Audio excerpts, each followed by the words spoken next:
है जो न सिर्फ आपके पापों को मिटा सकता है बल्कि आपकी किस्मत तक बदल सकता है।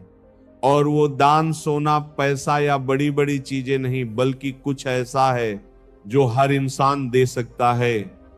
तो क्या आप उस दान को जानना चाहेंगे? यही सवाल एक दिन एक वटवृक्ष पर बैठे नीलकंठ पक्षी ने अपनी पत्नी से पूछा था। जब उसने अपनी आंखों से एक ऐसा दृश्य देखा जिसने उसके मन में जिज्ञासा जगा दी थी। शांत दोपहर का समय था, हल्की हवा बह रही थी और उस विशाल वटवृक्ष की छाया में बैठा एक बूढ़ा किसान अपने दिन भर की मेहनत के बाद भोजन करने जा रहा था। तभी वहां एक कमजोर, थका हुआ और भूखा भिखारी आया जिसकी आंखों में कई दिनों की भूख साफ दिखाई दे रही थी। उसने कांपती आवाज में उस किसान से कुछ खाने को मांगा और जो हुआ वह किसी भी सामान्य इंसान के लिए आसान नहीं था। उस बूढ़े किसान ने बिना एक पल सोचे अपना पूरा भोजन उस भिखारी को दे दिया और खुद खाली पेट ही वहां से उठ गया। यह देखकर नीलकंठ की पत्नी हैरान रह गई और बोली, हे प्रिय, यह कैसा निर्णय है? जब उसके पास खुद ही इतना कम है तो उसने अपना भोजन क्यों दे दिया? तब नीलकंठ मुस्कुराया और बोला, प्रिय, हर इंसान जीवन में कुछ न कुछ दान करता है। कोई धन देता है, कोई वस्त्र, तो कोई भोजन। लेकिन क्या तुम जानती हो कि इन सब में सबसे श्रेष्ठ दान कौन सा होता है? उसकी पत्नी ने सिर हिलाकर कहा, नहीं प्रिय, बताइए। तब नीलकंठ ने गहरी सांस लेते हुए कहा, इसका उत्तर मैं तुम्हें एक ऐसी कहानी से दूंगा जो सिर्फ दान की नहीं बल्कि जीवन के सबसे बड़े सत्य की कहानी है। और यहीं से शुरू होती है कैलाश की कहानी। एक ऐसा युवक जो चंद्रपुर नाम के एक छोटे से गांव में रहता था, जिसकी जिंदगी हर दिन संघर्ष से भरी हुई थी। वो सुबह से शाम तक जंगल में लकड़ियां काटता, उन्हें बेचकर कुछ पैसे कमाता और उसी से अपने और अपनी पत्नी का पेट पालता। लेकिन उसकी कमाई इतनी कम थी कि अक्सर घर में खाना तक पूरा नहीं पड़ता था। कपड़े पुराने और फटे हुए थे और जीवन में खुशियों का नामो निशान तक नहीं था। एक दिन जब हालात कुछ ज्यादा ही खराब हो गए तो उसकी पत्नी ने गुस्से में आकर कहा, कब तक हम इस गरीबी में जिएंगे? ना कोई त्योहार, ना कोई खुशी। तुम ये काम छोड़कर शहर क्यों नहीं चले जाते? वहां कुछ अच्छा काम मिल सकता है। कैलाश ने शांत स्वर में जवाब दिया, मैंने पहले भी कहा है, मैं इस गांव को नहीं छोड़ सकता। यहाँ की शांति मुझे कहीं और नहीं मिलेगी और मैं नहीं चाहता कि इस विषय पर फिर कभी बात हो।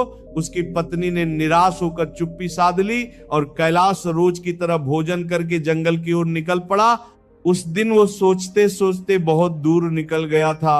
उसे एक बड़ा पेड़ चाहिए था ताकि ज्यादा लकड़ी मिल सके और अच्छी कमाई हो सके, लेकिन उसे ऐसा कोई पेड़ नजर नहीं आया। आखिरकार उसने एक छोटा पेड़ काटा और लकड़ियों का गट्ठर बनाकर शहर की ओर चल पड़ा। लेकिन किस्मत ने उस दिन भी उसका साथ नहीं दिया। पूरे शहर में घूमने के बाद भी कोई लकड़ी खरीदने को तैयार नहीं था। थका हारा, भूखा प्यासा कैलाश जब वापस लौटने ही वाला था, तभी एक आवाज आई, अरे भाई इधर आओ। उसने देखा कि एक पंडित उसे बुला रहे हैं। पंडित ने पूछा, लकड़ियां बेचोगे? कितने की हैं? कैलाश ने थकान भरी आवाज में कहा, आप जितना उचित समझे दे दीजिए, बस ले लीजिए। पंडित ने कम कीमत दी, लेकिन कैलाश ने बिना मोल भाव के लकड़ियां दे दी क्योंकि वो बहुत थक चुका था। तब पंडित ने उसे गौर से देखा और कहा, तुम बहुत भूखे लग रहे हो, आओ पहले भोजन कर लो। कैलाश ने हिचकते हुए कहा, अगर मैं खा लूंगा तो आपके लिए खाना नहीं बचेगा। पंडित मुस्कुराए और बोले, ये घर भगवान का है, यहाँ कभी किसी के लिए भोजन की कमी नहीं होती। और फिर उन्होंने कैलाश को अपने घर ले जाकर भरपेट भोजन कराया। कई दिनों बाद कैलाश ने इतना स्वादिष्ट और संतोषजनक भोजन किया था, उसकी आंखों में कृतज्ञता आ गई। उसने कहा, पंडित जी आप बहुत महान हैं, मैं आपकी मदद करना चाहता हूं। आज से मैं आपको लकड़ियां बहुत कम कीमत में दिया करूंगा। पंडित ने सिर्फ मुस्कुराकर उसे आशीर्वाद दिया और कहा, सुरक्षित घर जाओ। उस दिन के बाद कैलाश की जिंदगी में एक नया मोड़ आ गया। वह रोज जंगल जाता, लकड़ियां काटता और सबसे पहले पंडित के घर पहुंचता, उन्हें लकड़ियां देता और बदले में भोजन करता। लेकिन असली कहानी अभी शुरू भी नहीं हुई थी, क्योंकि जल्द ही एक ऐसी घटना होने वाली थी जो कैलाश की पूरी जिंदगी बदलने वाली थी और उसे यह समझाने वाली थी कि इस दुनिया में सबसे बड़ा दान आखिर होता क्या है। कैलाश की जिंदगी अब धीरे धीरे एक नई लय पकड़ने लगी थी। रोज जंगल जाना, लकड़ियां काटना, पंडित को देना और बदले में प्रेम से मिला भोजन उसके भीतर एक अजीब सी शांति भर रहा था। लेकिन इंसान की असली परीक्षा तब होती है जब परिस्थितियां अचानक बदल जाएं, और यही होने वाला था। एक दिन सुबह कैलाश जंगल की ओर निकला तो उसके मन में एक विचार आया, आज अगर मुझे ज्यादा लकड़ी मिल जाए तो कुछ पैसे बचा सकूंगा। इसी सोच के साथ वो जंगल के और भी अंदर चला गया, जहां वो पहले कभी नहीं गया था। चारों ओर सन्नाटा था, पेड़ों की घनी छाया और कहीं कहीं जंगली जानवरों की आवाजें उसे थोड़ा डरा रही थी।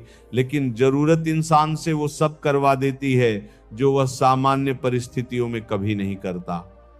काफी दूर जाने के बाद उसकी नजर एक बहुत बड़े और मजबूत पेड़ पर पड़ी। उसकी मोटी शाखाएं देखकर कैलाश के चेहरे पर हल्की मुस्कान आ गई। उसने सोचा, अगर इस पेड़ की एक ही बड़ी शाखा काट लूं तो आज 3 गट्ठर लकड़ी बन जाएंगी। बिना ज्यादा सोचे वो पेड़ पर चढ़ गया और उसी शाखा पर बैठकर उसे काटने लगा जिस पर वो खुद बैठा था। उसे इस बात का जरा भी अंदाजा नहीं था कि वो क्या करने जा रहा है। जैसे जैसे कुल्हाड़ी चलती गई, शाखा कमजोर होती गई और अचानक एक तेज आवाज के साथ वह शाखा टूटकर नीचे गिर गई। लेकिन उस शाखा के गिरने से सिर्फ पेड़ ही नहीं हिला, कुछ और भी हुआ था। उसी पेड़ के नीचे एक छोटे से टीले के पास एक साधु वर्षों से तपस्या कर रहे थे और शाखा गिरने की आवाज से उनकी साधना भंग हो गई। जैसे ही उन्होंने आंखें खोली, उनका चेहरा क्रोध से लाल हो गया। उन्होंने तेज स्वर में कहा, कौन है जिसने मेरी तपस्या भंग करने का दुस्साहस किया? कैलाश घबराकर तुरंत नीचे उतरा और कांपते हुए बोला, महाराज मुझसे भूल हो गई। मुझे नहीं पता था कि आप यहां तपस्या कर रहे हैं। लेकिन क्रोध में भरे साधु ने उसकी एक न सुनी और बोले, तुम्हारे इस अपराध का दंड तुम्हें अवश्य मिलेगा। मैं तुम्हें श्राप देता हूं कि तुम अभी इसी क्षण कुत्ते में बदल जाओ। जैसे ही ये शब्द निकले, कैलाश के शरीर में अजीब सी कंपी होने लगी, उसकी आवाज बदलने लगी और देखते ही देखते वह एक कुत्ते में परिवर्तित हो गया। ये सब इतना अचानक हुआ कि कैलाश समझ ही नहीं पाया कि उसके साथ क्या हो गया है। वो रोते हुए साधु के चरणों में गिर पड़ा और बोला, महाराज मुझ पर दया कीजिए, ये सब अनजाने में हुआ है। अगर मैं कुत्ता बन गया तो मेरी पत्नी का क्या होगा? वो तो पूरी तरह मुझ पर निर्भर है। साधु का क्रोध धीरे धीरे शांत होने लगा। उन्होंने कुछ पल सोचा और फिर बोले, मैं अपना श्राप वापस नहीं ले सकता, लेकिन एक उपाय है जिससे तुम इससे मुक्त हो सकते हो। कैलाश की आंखों में उम्मीद की एक किरण जगी। उसने तुरंत पूछा, महाराज कृपया मुझे बताइए, मैं कुछ भी करने को तैयार हूं। साधु बोले, तुम्हें इस संसार में ऐसे 2 मनुष्यों को ढूंढना होगा जो सच्चे अर्थों में सबसे श्रेष्ठ दान करते हो। उनके भोजन के बाद बचा हुआ एक एक दाना तुम्हें खाना होगा। जैसे जैसे तुम ऐसा करोगे तुम्हारा शरीर फिर से अपने असली रूप में लौटने लगेगा। जब तुम पूरी तरह सफेद हो जाओगे तब तुम्हारा श्राप समाप्त हो जाएगा। ये सुनकर कैलाश को थोड़ी राहत मिली, लेकिन ये काम जितना आसान सुनाई दे रहा था उतना था नहीं। वो सोच में पड़ गया, इस संसार में सच्चा दान करने वाले लोग कहाँ मिलेंगे? लेकिन उसके पास कोई और विकल्प भी नहीं था। साधु ने अंत में कहा, ध्यान रखना, सिर्फ वही दान तुम्हें मुक्त कर सकता है जिसमें सच्चा त्याग और निस्वार्थ भाव हो। इतना कहकर साधु वहां से चले गए और अब कैलाश अकेला था एक कुत्ते के रूप में, एक ऐसी दुनिया में जहां उसे खुद ही अपना रास्ता ढूंढना था। भूख, डर और असहायता के बीच वह धीरे धीरे जंगल से बाहर निकला। उसके मन में सबसे पहला ख्याल आया पंडित का। उसने सोचा, पंडित जी बहुत दयालु हैं, वे हर किसी को भोजन कराते हैं, निश्चित ही उनका दान सच्चा होगा। इस उम्मीद के साथ वह उनके घर की ओर चल पड़ा, लेकिन रास्ते भर उसके मन में एक डर भी था, क्या सच में मुझे ऐसे लोग मिल पाएंगे या मैं हमेशा के लिए इसी रूप में रह जाऊंगा? और इसी अनिश्चितता और उम्मीद के बीच उसकी जिंदगी की सबसे कठिन यात्रा शुरू हो चुकी थी। एक ऐसी यात्रा जो उसे सच्चे दान का वास्तविक अर्थ समझाने वाली थी। कुत्ते के रूप में भटकते हुए कैलाश का पहला कदम सीधे पंडित के घर की ओर बढ़ा। उसके मन में एक अटूट विश्वास था कि यदि इस संसार में कोई सच्चा दानी है तो वह वही पंडित हैं जिन्होंने उसे बिना किसी स्वार्थ के भोजन कराया था। जैसे ही वह उनके घर पहुंचा, उसने देखा कि पंडित अपने आंगन में बैठे हुए लोगों को भोजन करा रहे थे। हर आने वाले को प्रेम से खिलाते, पूछते कि पेट भरा या नहीं, और जब सब मेहमान संतुष्ट होकर चले गए तो पंडित स्वयं भोजन करने बैठे। उनके भोजन समाप्त करते ही उनकी पत्नी ने बचे हुए अन्न को बाहर डाल दिया। कैलाश, जो अब एक कुत्ता था, तुरंत वहां पहुंचा और उस अन्न को खाने लगा। जैसे ही उसने वह भोजन खाया, उसके शरीर में एक अजीब सी ऊर्जा दौड़ गई और उसने देखा कि उसका आधा शरीर सफेद हो चुका है। उसकी आंखों में आश्चर्य और खुशी दोनों थे। वह मन ही मन बोला, मुझे पता था पंडित जी का दान सच्चा है, तभी तो मुझे आधी मुक्ति मिल गई। लेकिन अभी उसकी यात्रा खत्म नहीं हुई थी। उसे एक और ऐसे व्यक्ति की तलाश थी जिसका दान उतना ही सच्चा हो। अगले दिन वह आगे बढ़ा और रास्ते में उसे एक युवक मिला जिसका नाम मोहन था। वो खेत में हल चला रहा था और उसके पास कुछ लोग खड़े होकर उसकी तारीफ कर रहे थे। कोई कह रहा था, मोहन बहुत बड़ा दानी है, वो गाय दान करता है। यह सुनकर कैलाश के मन में आशा जगी। उसने सोचा, शायद यही वह दूसरा व्यक्ति है जिसकी मुझे तलाश है। वह मोहन के घर के बाहर बैठ गया और उसकी भोजन करने का इंतजार करने लगा। काफी देर बाद जब मोहन ने खाना खाया और उसकी पत्तल बाहर फेंकी गई तो कैलाश ने जल्दी से जाकर उस भोजन को खा लिया, लेकिन इस बार कुछ भी नहीं हुआ। उसका शरीर वैसा ही रहा। वह हैरान रह गया और बोला, ये कैसे हो सकता है? मोहन तो इतना बड़ा दानी है, फिर उसके दान का मुझ पर कोई असर क्यों नहीं हुआ? उसका मन उलझन में पड़ गया। तभी उसने पास में खड़े दो लोगों की बातचीत सुनी। एक व्यक्ति कह रहा था, मोहन चाहे जितना दान करता दिखे, लेकिन वह हमेशा ऐसी गायें दान करता है जो कुछ ही दिनों में दूध देना बंद कर देती हैं। दूसरा बोला, हाँ, वह सिर्फ दिखावे के लिए दान करता है, असल में वह अपने बेकार पशुओं से छुटकारा पा रहा है। यह सुनकर कैलाश को समझ में आ गया कि मोहन का दान सच्चा नहीं था, उसमें त्याग नहीं बल्कि स्वार्थ छिपा था। अब वह और आगे बढ़ा और उसे नगर के राजा के बारे में पता चला। लोग कह रहे थे कि राजा बहुत बड़ा दानी है, वह 1 हफ्ते से पूरे नगर को भोजन करा रहा है और वस्त्र भी बांट रहा है। ये सुनकर कैलाश के मन में फिर उम्मीद जगी। वो सोचने लगा, अगर कोई सच्चा दानी हो सकता है तो वह राजा ही होगा। वह तुरंत उस स्थान पर पहुंच गया जहां राजा लोगों को भोजन करा रहा था। वहां का दृश्य भव्य था, लंबी कतारें, स्वादिष्ट भोजन और राजा स्वयं लोगों को सेवा कर रहा था। यह देखकर कैलाश के मन में श्रद्धा जाग उठी। उसने सोचा, निश्चित ही यही वह व्यक्ति है जो मुझे पूरी मुक्ति दिलाएगा। वह धैर्य से इंतजार करता रहा।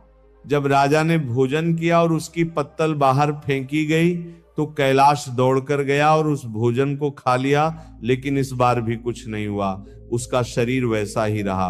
अब वो पूरी तरह टूट चुका था। उसकी आंखों में निराशा भर गई। उसने कहा, इतना बड़ा दान करने वाले राजा का भी मुझ पर कोई असर नहीं हुआ, अब मैं क्या करूं? उसके मन में सवालों का तूफान चल रहा था। वह तुरंत वापस उसी साधु के पास गया जिन्होंने उसे श्राप दिया था। वहां पहुंचकर उसने दुखी स्वर में कहा, महाराज, मैंने पंडित के भोजन से आधी मुक्ति पा ली, लेकिन उसके बाद मैंने मोहन और राजा जैसे बड़े दानियों का भोजन भी खाया, फिर भी मुझे कोई लाभ नहीं हुआ। ऐसा क्यों? साधु ने शांत स्वर में उत्तर दिया, कैलाश, हर वह चीज जो बाहर से दान दिखती है वास्तव में दान नहीं होती। मोहन ने जो दिया वह त्याग नहीं था, बल्कि अपने बेकार पशुओं से छुटकारा पाने का तरीका था। और राजा जो कुछ भी दे रहा है वह उसका अपना नहीं है, वह प्रजा के धन को ही प्रजा पर खर्च कर रहा है। उसमें उसका व्यक्तिगत त्याग कहाँ है? कैलाश ध्यान से सुन रहा था। साधु ने आगे कहा, सच्चा दान वही होता है जिसमें देने वाला अपने हिस्से का त्याग करता है, बिना किसी स्वार्थ और दिखावे के। यह सुनकर कैलाश को पहली बार समझ में आया कि दान का असली अर्थ क्या है, लेकिन अब भी उसकी मुक्ति अधूरी थी। उसे एक और ऐसे व्यक्ति की तलाश थी जिसका दान पूरी तरह निस्वार्थ हो। और यही सोचते हुए वो फिर से अपनी यात्रा पर निकल पड़ा, इस बार पहले से ज्यादा समझदार और सतर्क, क्योंकि अब उसे सिर्फ दानी नहीं बल्कि सच्चा दानी ढूंढना था। अब कैलाश पहले जैसा भोला नहीं रहा था। उसने अपनी आंखों से देख लिया था कि हर चमकने वाली चीज सोना नहीं होती और हर दान दिखने वाला दान वास्तव में सच्चा नहीं होता। उसके भीतर अब एक नई समझ जन्म ले चुकी थी, त्याग ही असली दान है। और इसी समझ के साथ वो आगे बढ़ता रहा, भूख से व्याकुल, थका हुआ और फिर भी उम्मीद का एक छोटा सा दीप जलाए हुए। तभी एक दिन तपती धूप में भटकते हुए उसे रास्ते के किनारे एक वृद्ध किसान दिखाई दिया, जिसके हाथ में एक मिट्टी का घड़ा था और वह राह चलते लोगों को पानी पिला रहा था। उसका शरीर कमजोर था, उम्र काफी ज्यादा थी, लेकिन उसके चेहरे पर एक अद्भुत संतोष था। पास खड़े 2 युवक आपस में बात कर रहे थे। देखा तुमने, यह बूढ़ा किसान रोज यहाँ आता है और इस भयंकर गर्मी में लोगों को पानी पिलाता है। दूसरा बोला, हाँ, और खुद के पास कुछ खास नहीं है, फिर भी दूसरों की प्यास बुझाता है। सच में बड़ा दिल चाहिए ऐसा करने के लिए। यह सुनकर कैलाश के मन में हल्की सी आशा जगी, लेकिन इस बार उसने जल्दबाजी नहीं की। वो चुपचाप दूर बैठकर सब देखने लगा।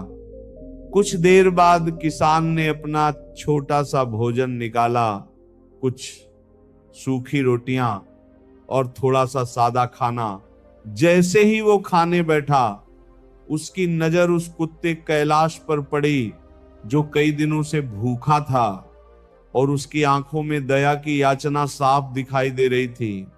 किसान ने एक पल के लिए भी नहीं सोचा।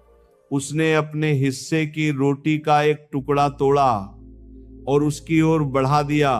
कैलाश धीरे धीरे उसके पास आया और वो रोटी खा ली। लेकिन किसान यही नहीं रुका। उसने अपने पूरे भोजन में से थोड़ा थोड़ा करके कैलाश को खिला दिया और खुद बहुत कम खाकर संतुष्ट हो गया। और जैसे ही कैलाश ने वह भोजन ग्रहण किया, उसके शरीर में एक अद्भुत परिवर्तन शुरू हो गया। उसका पूरा शरीर चमकने लगा और देखते ही देखते वह फिर से अपने असली रूप में लौट आया। वह अब इंसान बन चुका था। उसकी आंखों में खुशी के आंसू थे।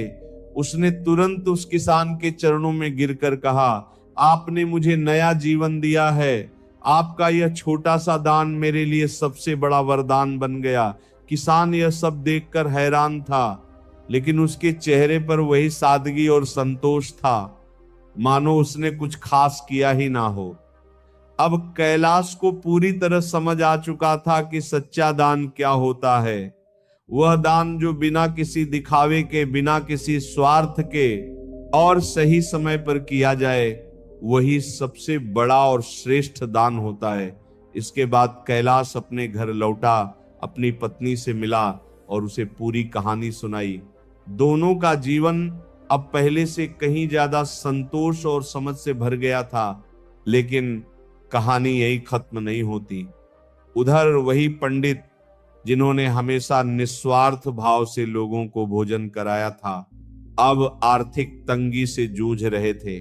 उनकी पत्नी ने कहा, पास के नगर में एक राजा है जो पुण्य खरीदता है, आप जाकर अपना कुछ पुण्य बेच आइए। पंडित पहले तो तैयार नहीं हुए, लेकिन पत्नी के आग्रह पर वे निकल पड़े।